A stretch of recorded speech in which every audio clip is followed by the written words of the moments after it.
সালাম আলাইকুম এভরিওয়ান। আমরা যদি আমাদের নিজেদের অর্থায়নে পদ্মা সেতুর মতো একটা বড় প্রকল্প করতে পারি, তাহলে আমরা আমাদের দেশের মানুষের জীবন এবং সম্পদ রক্ষার জন্য বাঁধের সামনে বাঁধও নির্মাণ করতে পারি।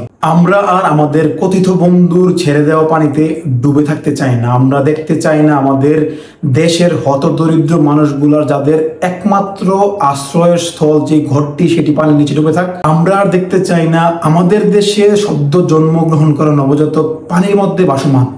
এরকম চিত্র আমাদের দেশের প্রত্যেকটা নাগরিকের জন্য হৃদয়ে রক্তক্ষরণের মতো। আমাদের কথিত বন্ধু রাষ্ট্রের সাথে আমাদের নদ নদীর সংখ্যা 50-এরও বেশি। এই 50টা নদীর মধ্যে ওরা 33টা নদীর সম্মুখে ওরা বাঁধ নির্মাণ করে রাখছে। তো এই বাঁধ নির্মাণ ওরা কেন করছে?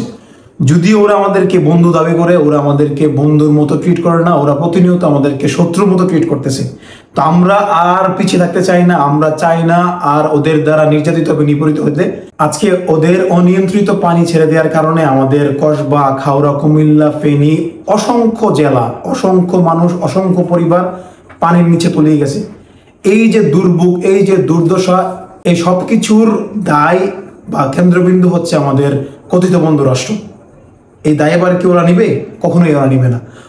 আমাদের কথিত বন্ধু রাষ্ট্রের একটা ফিলোসফি হচ্ছে ওদের বেলায় 16 আনা, আমাদের বেলায় 1 আনাও না। তো এরকম বন্ধু আমাদের দরকার নাই। আমাদের এখন একটাই দাবি, আমাদের সবার একটাই দাবি, বাঁধের সামনে বাঁধ, রুখে দেওয়ার সামনে রুখে দেওয়া।